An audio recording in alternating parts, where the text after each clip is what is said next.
आदर्श शिक्षा निकेतन high school class 9th हम geography का सेकंड लेसन पढ़ रहे थे। ठीक है, उससे पहले हमने उसके हिमालय के बारे में पढ़ा था, प्रायद्वीपीय पठार के बारे में पढ़ा था। ठीक है, और उत्तरी मैदानों के बारे में पढ़ा था। आज हम पढ़ेंगे भारतीय मरुस्थल के बारे में। भाई मैंने बताया था ना कि भारतीय जो भूमि है वो क्या है, उसमें बनी हुई है। कहीं भारतीय मरुस्थल है, कहीं पर पर्वतीय पठान है, कहीं पर ये हमारी जो धरातल वाली भूमि है, ठीक है, उत्तरी मैदान है। तो हम पढ़ेंगे भारतीय मरुस्थल के बारे में। अरावली पहाड़ी के पश्चिमी किनारे पर थार का मरुस्थल स्थित है। यानी कि अरावली की जो पहाड़ियां हैं, जो आपकी राजस्थान में पहाड़ियां हैं, वहां पर पश्चिम में क्या स्थित है, थार मरुस्थल। तो आपका ये क्वेश्चन एक मैप में आता है कि थार मरुस्थल कहाँ पर है, तो राजस्थान के पश्चिम में है। ठीक है, यह बालू के टिप्पों से ढका एक तरह मैदान है। बालू के टिप्पे यानी कि 7th क्लास में आपने पढ़ा था, जो मिट्टी के छोटी छोटी मिट्टी इकट्ठी हो जाती है आंधी से, तो एक टीला बन जाता है, उसको कहते हैं बालू के टिप्पे। ठीक है, इसमें यह प्रतिवर्ष 150 मिलीमीटर की कम वर्षा वाली होती है। यानी कि यहाँ पर वर्षा नहीं होती, इतनी वर्षा होती है बस 150 मिलीमीटर। इससे जलवायु वाले क्षेत्र में वनस्पति बहुत कम होती है। यानी कि जब वर्षा नहीं होगी तो वनस्पति भी नहीं होगी। ठीक है, और उसके बाद बालू में विलीन हो जाती है। ठीक है, और उसके बाद पर्याप्त जल में मिलने से वह समुद्र तक पहुंच पाती है।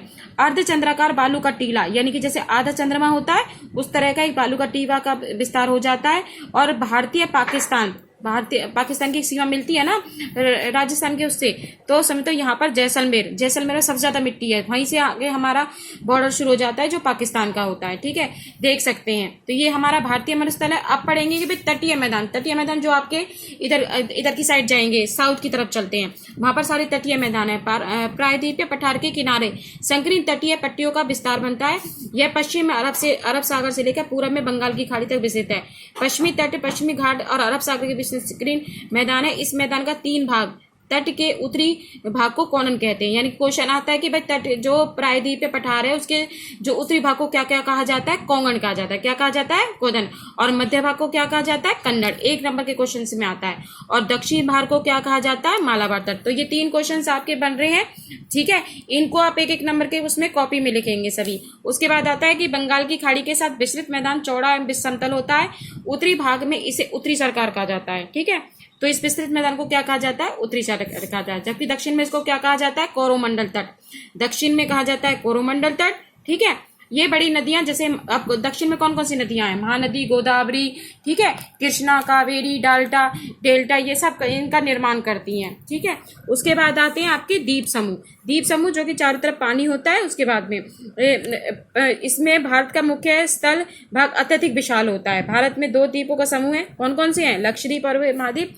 केरल के मालाबार तट पर, जो केरल का जो मालाबार तट है उसमें लक्षद्वीप की स्थिति को याद कीजिए, मानकी तथा अंडे के नाम से जाना जाता है। ठीक है, 1973 में इसका नाम क्या पड़ा, लक्षद्वीप पड़ा। यह 32 किलोमीटर के छोटे से क्षेत्र में फैला हुआ। कितने वर्ग किलोमीटर में फैला हुआ है, 32 वर्ग किलोमीटर में। कारावती द्वीप लक्षद्वीप का प्रशासनिक मुख्यालय है। यह द्वीप समूह पादप जनता के बहुत से पाए जाते हैं। बिटली द्वीप समूह यहाँ का मनुष्य निवास नहीं है। ठीक है, अब बंगाल की खाड़ी में उत्तर से दक्षिण के तरफ फैले द्वीपों की श्रृंखला की ओर ध्यान दीजिए। यह अंडमान निकोबार द्वीप समूह है। यह द्वीप समूह बड़े आकार में संख्या में बहुत बिखरे हुए हैं। यह द्वीप समूह मुख्य 2 भागों में बटा हुआ है, उत्तर में अंडमान तथा दक्षिण में निकोबार। अब ये क्वेश्चन आता है कि भाई आपके जो लक्षद्वीप जो समूह है, यानी कि द्वीप समूह कितने भागों में बटा हुआ, 2 भागों में बटा हुआ है।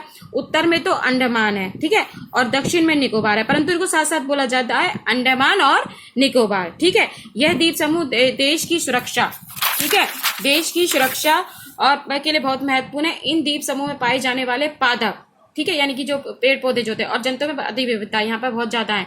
यह द्वीप विस्तृत समीप है स्थित है। यहाँ की जलवायु बहुत ही और घने जंगलों से आच्छादित है।